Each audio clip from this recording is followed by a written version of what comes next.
सूत्र क्रमांक 24 क्या है? समानः सवर्णे दीर्घी भवति। तो यहाँ पर समान इसके परे सवर्ण होने पर, अर्थात समान के बाद सवर्ण होगा। पहला शब्द जो है वो समान होगा, समान के बाद उसका सवर्ण होगा तो क्या होगा? यदि ये कंडीशन है तो जो समान है दीर्घ हो जाएगा। समानः दीर्घी भवति, जो समान है वो दीर्घ होगा। फिर क्या कह रहे हैं? इतना हो गया, इधर तक समझ में आए? समानः सवर्णे दीर्घी भवति, सवर्णे में सप्तमी विभक्ति लगी है तो सवर्ण आने पर, तो समान के बाद सवर्ण आने पर क्या होगा? समान दीर्घ हो जाएगा। फिर क्या कह रहे हैं वो? आगे सूत्र में कहा है परश्च लोपम। इसका अर्थ है कि पर जो है, पर किसको कहते हैं? बाद वाले को। पूर्व किसको कहते हैं? पहले वाले को। तो यहाँ समान और सवर्ण में बाद वाला कौन है? पर हो गया आपका ये बाद वाला, उसका क्या होना है? लोप।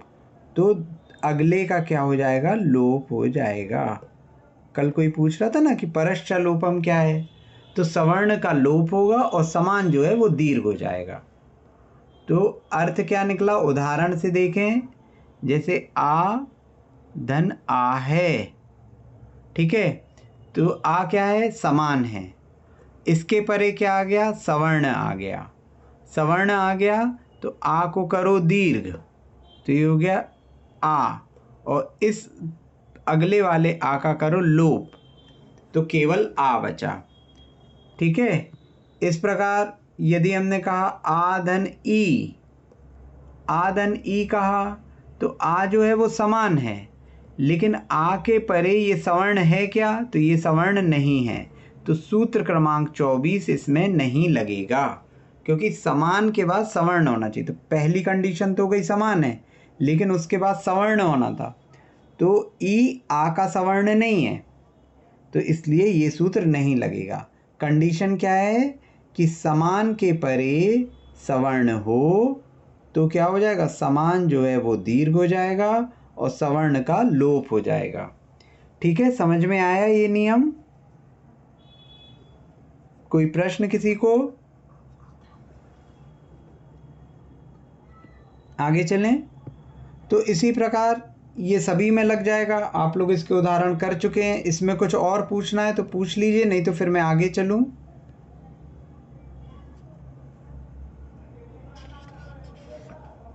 ठीक है, अब इससे मिलता जुलता सूत्र है सूत्र क्रमांक 27। अभी हम सूत्र छोड़ छोड़ के चल रहे हैं, बाद में सारे सूत्र होंगे। ठीक है, जो सूत्र एक से हैं वो पहले कर रहे हैं। सूत्र क्रमांक 27 इसी की अनुवृत्ति में आया है। अवर्ण इवर्णे ए, अवर्ण इवर्णे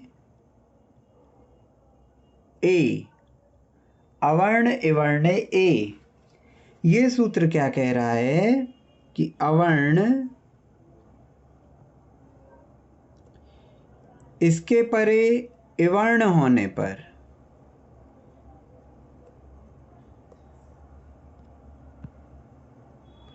अवर्ण जो है वो ए हो जाएगा। परश्च लोपम जो पूर्व सूत्र में आया है वो सब में लगेगा, तो ये इवर्ण का लोप हो जाएगा। क्या कहना चाह रहे हैं यहाँ पे? देखिए, पहले अवर्ण क्या कहलाता है, इवर्ण क्या कहलाता है, ये समझ लीजिए।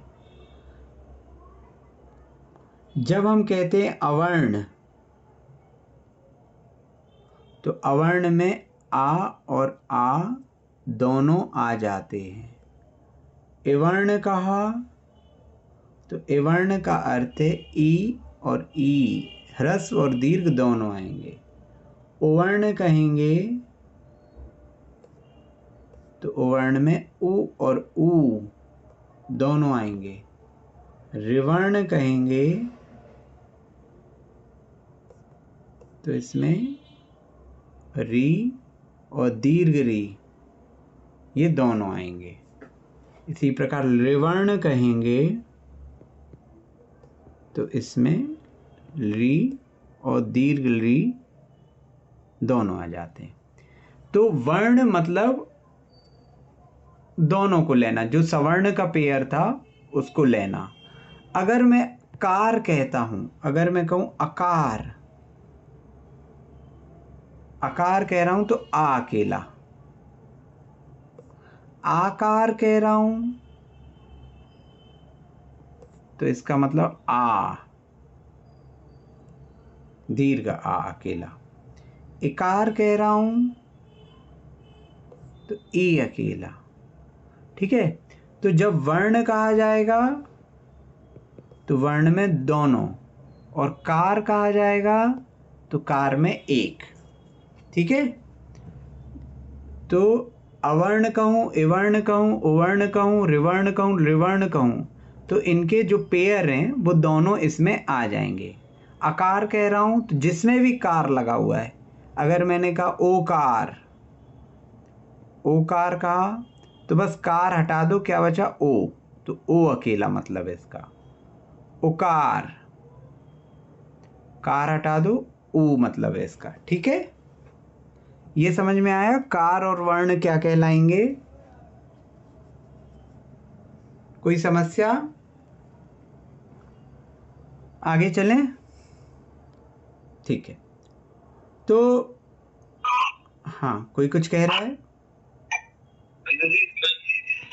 सूत्र में तो लिखा है अवर्ण ए वर्ण ए, तो हाँ, इसमें पर का लोप हो जाता है, ये तो लिखा तो नहीं हुआ है। यही तो मैं कह रहा हूं कि इसमें ये अनुवृत्ति पूर्व सूत्रों से आएगी, इसीलिए इन सूत्रों को एक साथ कर रहे हैं कि इनमें परश्च लोपम सभी में जोड़ना है। जैसे आप किसी से कहते हो कि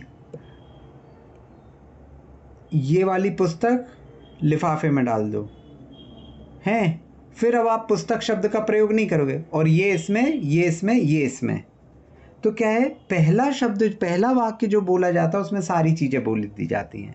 फिर अब जो परश्च लोपम है इसकी अनुवृत्ति होगी, इसको पूर्व सूत्र से बार बार लिया जाएगा।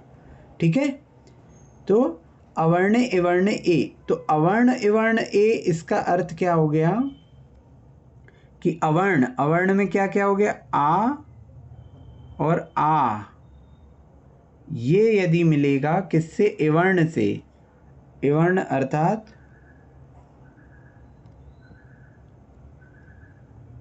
ई या दीर्घ ई, तो इसका उत्तर क्या आएगा, ए। अर्थात ये जो अवर्ण है ये कन्वर्ट हो गया ए में और इसका हो गया लोप, तो फाइनली क्या बचेगा, ए। ठीक है, तो इसको हम मैथमेटिकल फॉर्म में ऐसे लिख सकते हैं, आ ऑब्लिक आ plus E oblique E is equal to A. ये हमारा सूत्र हो गया, इसको हमें याद रखना है। चाहे आप पाणिनि पढ़ें, चाहे जैनिन व्याकरण पढ़ें, चाहे अष्टाध्यायी पढ़ें, चाहे कातंत्र पढ़ें, चाहे कलाप व्याकरण पढ़ें, ये जो है फाइनल सॉल्यूशन ये सब में एक है, बस प्रक्रिया अलग अलग है, इसलिए हमें इसको याद रखना है। ठीक है, ये वर्ण दो क्या है वो समझ नहीं पाई। वर्ण दो माने अवर्ण और ईवर्ण? नहीं, वर्ण में ह्रस्व और दीर्घ दोनों हैं, अ और आ। अच्छा, वो दो हैं, ठीक है। कार में आपने, हाँ, ठीक है। जो सवर्ण में आपने पेयर लिया था वो दोनों इसमें रहेंगे, और कार में जिसका कह रहे वो अकेला। अब इसके उदाहरण देख लेते हैं।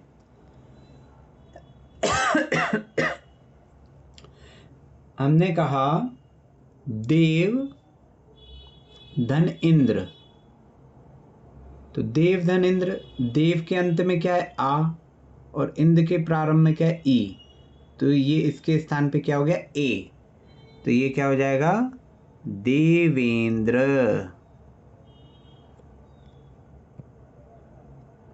महा धन इंद्र, तो महा में अंत में क्या है, आ, और इंद्र में क्या है, ई, तो ये दोनों मिलके हो गए ई। तो महेंद्र।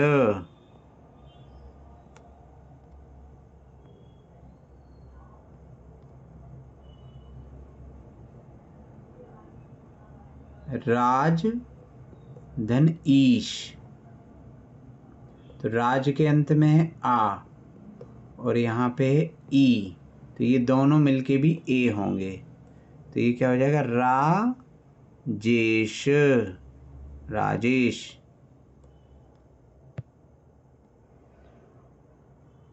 महा धन ईश, महा के अंत में है आ और ईश में है ई, तो ये दोनों भी मिलके हो गए ए, तो ये हो गया महेश।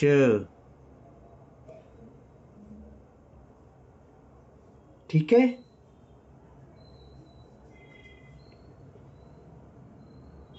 समझ में आ रहा है?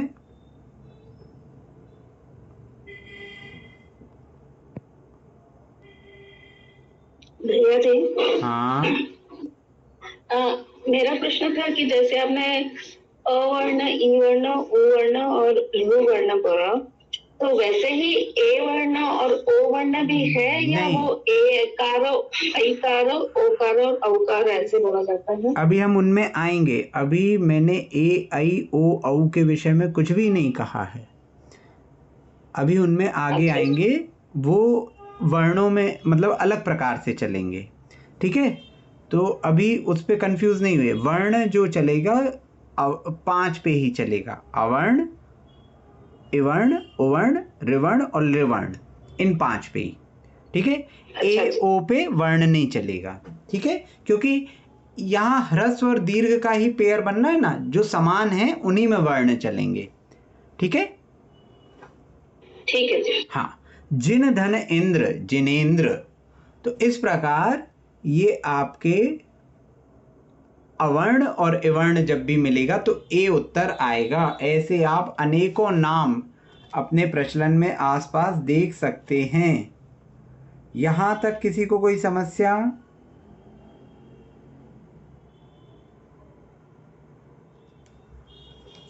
गण धन ईश, गणेश, गणेश का अर्थ क्या होता है? तो गण धन ईश, गण यानी होता है समूह और ईश यानी नायक, तो ए, ठीक हो गया गणेश। कई लोग गणेश बोलते हैं, गणेश तो कुछ होता ही नहीं है, ठीक है? गणेश। भैया जी, हाँ हम जो 2 शब्द जोड़ रहे हैं, जैसे महा और इंद्र, हाँ, तो इन दोनों का अर्थ होना जरूरी है या फिर अगर इनका अर्थ नहीं हो तो भी चल जाएगा?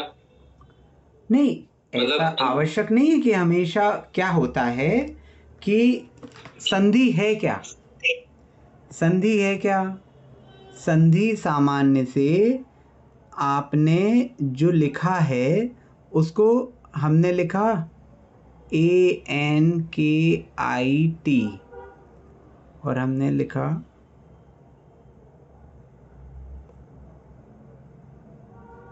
इसको कर्सिव राइटिंग में लिख दिया, जोड़ के लिख दिया, अर्थ तो वही निकलेगा। आप अलग अलग लिखो चाहे एक साथ लिख दो।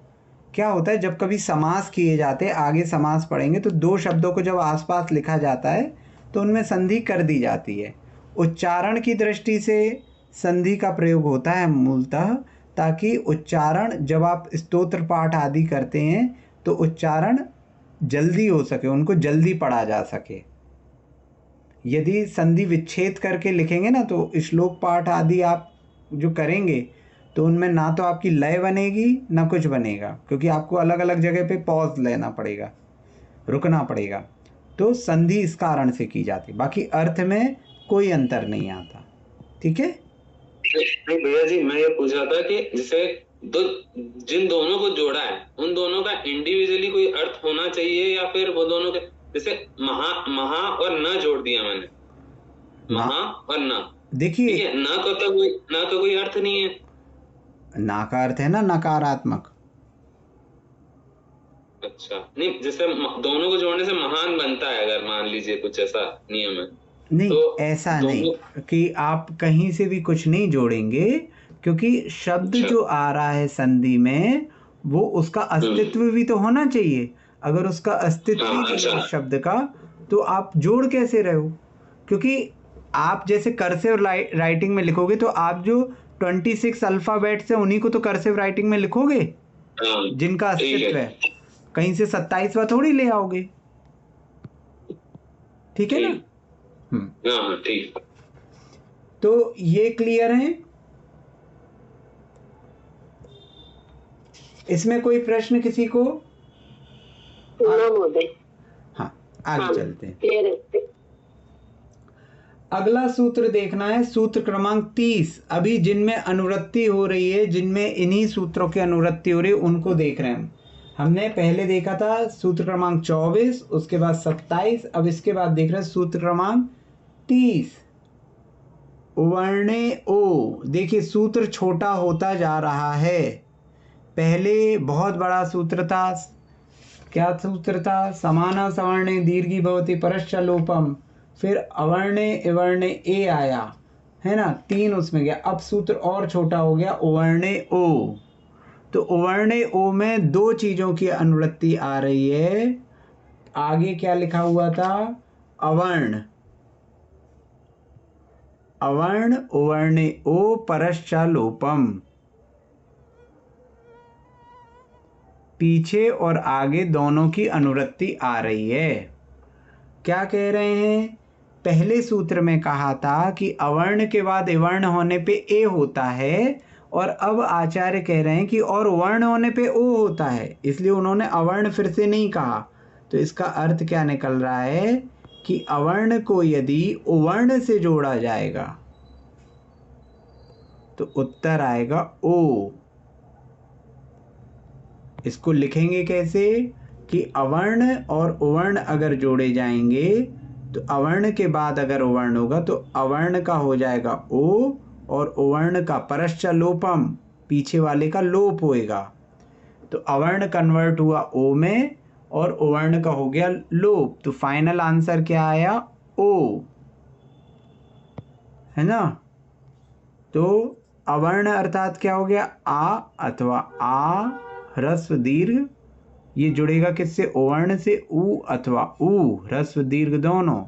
इसका उत्तर होगा ओ। मैथमेटिकल फॉर्म में इस प्रकार इसको लिखा जाएगा। ये हो गया आपका सूत्र जिसको आपको याद रखना है।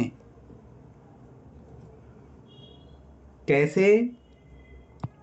उदाहरण देखते हैं। भाग्य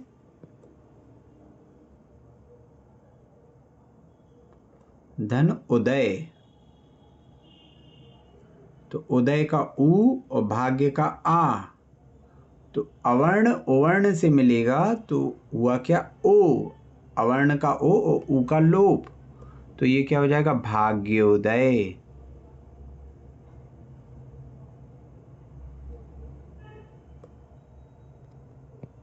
इसी प्रकार दया धन उदय।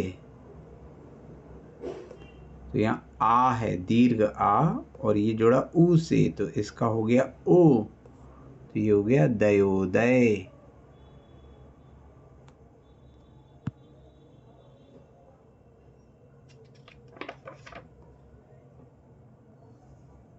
समझ में आ रहा है? मतलब मोदय पीछे का अक्षर का लोप हो जाएगा। हाँ। और आगे का अक्षर वैसे के वैसे आएगा, सिर्फ उसके ऊपर मात्रा आ जाएगी। नहीं नहीं नहीं नहीं नहीं, देखिए क्या कहा हमने ये कहा कि अवर्ण अर्थात जो आगे का है उसके स्थान पे क्या हो गया? ओ। तो आ को रिप्लेस किया है, आ के स्थान पे क्या किया? ओ किया, और उवर्ण का किया लोप, है ना। क्यों?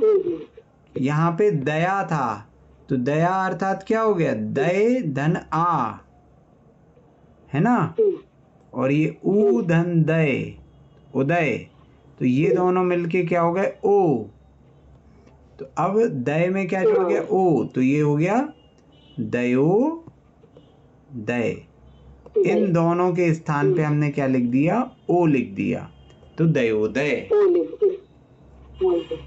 ठीक है, हाँ प्लस हाँ हाँ मैम। कार्य धन उत्सर्ग,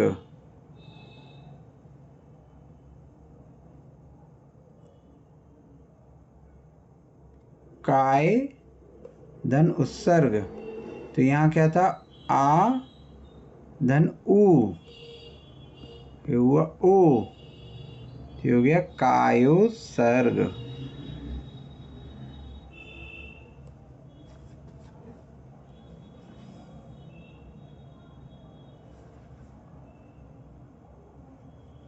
ठीक है, समझ में आ रहा है? कोई प्रश्न किसी को?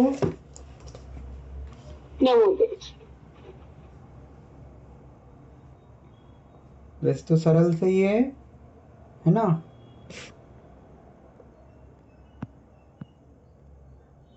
एक धन ऊन, ऊन यानी क्या होता है, कम, तो ये हो जाएगा एकोन। यहाँ का था आ और ऊ, ये दोनों जुड़े तो ये हो गया ओ, तो एकोन।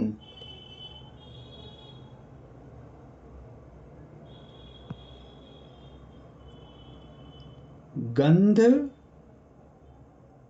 धन उदक, तो यहाँ आया आ और यहाँ आया ऊ, तो ये क्या हो जाएगा, ओ, तो गंधोदक।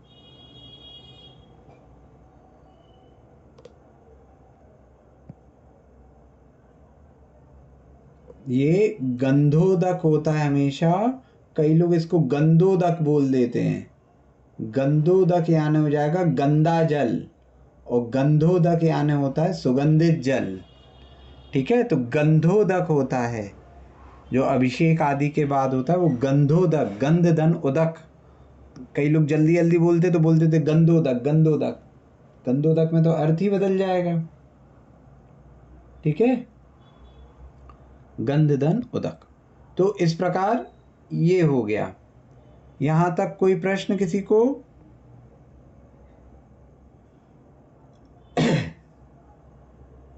अब इसके बाद आपका इसी अनुवृत्ति में एक और सूत्र आता है, सूत्र क्रमांक 29।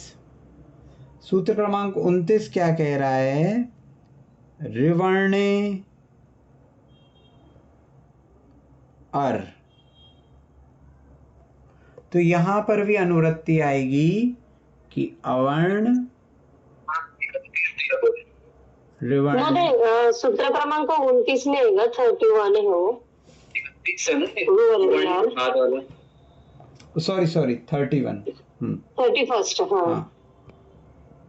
ठीक है, मेरे पास दो पुस्तकें रखी हुई हैं एक्चुअली, एक पुस्तक में 29 है, जो पुस्तक आप लोग को भेजी है उसमें 31 है। ठीक है, तो 31 अवर्ण, इसमें हम अनुवृत्ति किसकी लेंगे, अवर्ण ऋवर्ण अर। ठीक है, भवति परश्च लोपम, परश्च लोपम, तो यहां पर भी क्या हो जाएगा, अवर्ण का संयोग, अवर्ण का संयोग जब ऋवर्ण से होगा तो अवर्ण के स्थान पे क्या हो जाएगा, अर, और पर का हो जाएगा लोप। तो अर्थात इसका उत्तर क्या आ जाएगा, अर। जैसे देव धन ऋषि, तो देव धन ऋषि, तो यहाँ क्या हो गया, देव के अंत में आ है और ऋषि के प्रारंभ में री है, तो ये मिलके हो गया अर, तो ये क्या हो जाएगा, देवर्षि। तो ये जो आधा रा है ये कहाँ जाता है, ऊपर जाता है, तो ये क्या हो जाएगा, देवर्षि। ठीक है,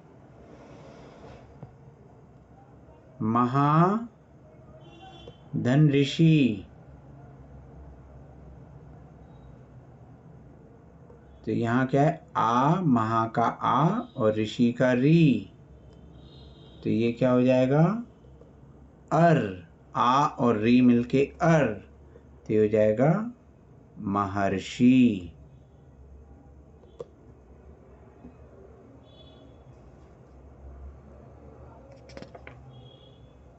क्लियर है ये?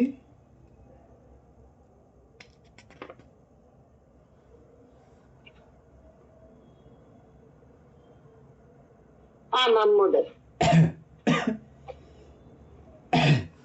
इसी प्रकार सप्त धन ऋषि,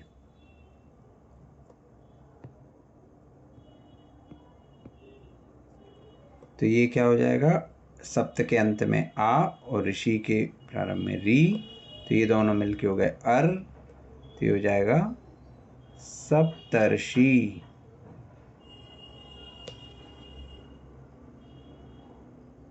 ठीक है, तो हमने अभी तक क्या क्या पढ़ा, हम इसको एक बार देख लेते हैं। देखिए, हम सभी ने देखा कि अवर्ण के बाद, ठीक है, अवर्ण के बाद यदि अवर्ण होगा तो सूत्र कौन सा लग जाएगा, सूत्र क्रमांक 24 लग जाएगा, समान सवर्णे दीर्घी भवति परश्च लोपम, क्योंकि अवर्ण के बाद अवर्ण है तो समान के बाद सवर्ण है, तो ये क्या होगा, इसका उत्तर दीर्घ, अर्थात आ, है ना।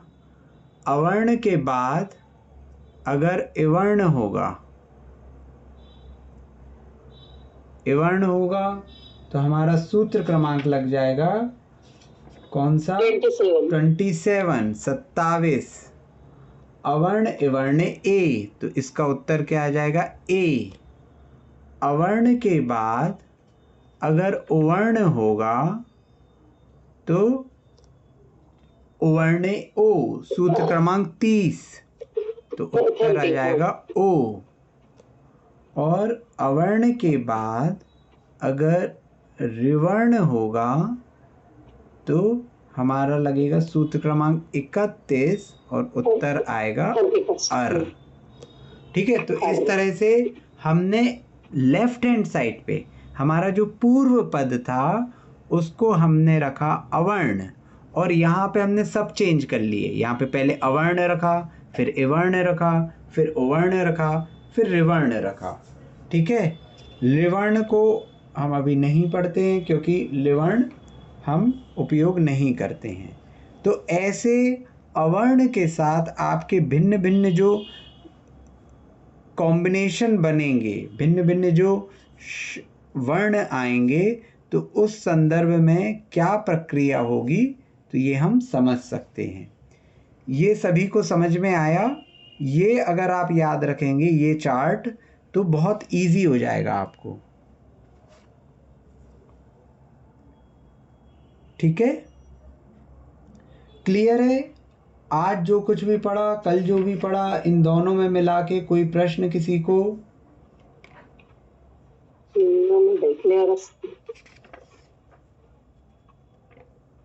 किसी का कोई प्रश्न है? माम तो कोऽपि समस्या नास्ति, अत्र कोऽपि अस्ति।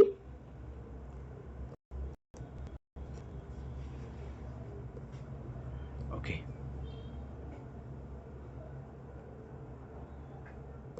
मैं यही मानता हूँ कि सभी को सब कुछ समझ में आए, क्योंकि दो ही लोग प्रश्न नहीं करते, जिनको कुछ समझ में ना आए या जिनको सब कुछ समझ में आए। तो सभी को सब समझ में आया होगा। तो अभी मैं गृह कार्य भेज रहा हूँ, आप सभी पूरा गृह कार्य कीजिएगा। और कल भी मैंने गृह कार्य दिया था लेकिन सभी लोगों का गृह कार्य वापस नहीं आया। तो मैं कहना चाहता हूँ कि आप सभी गृह कार्य ज़रूर से करें। अगर आप गृह कार्य नहीं करेंगे तो फिर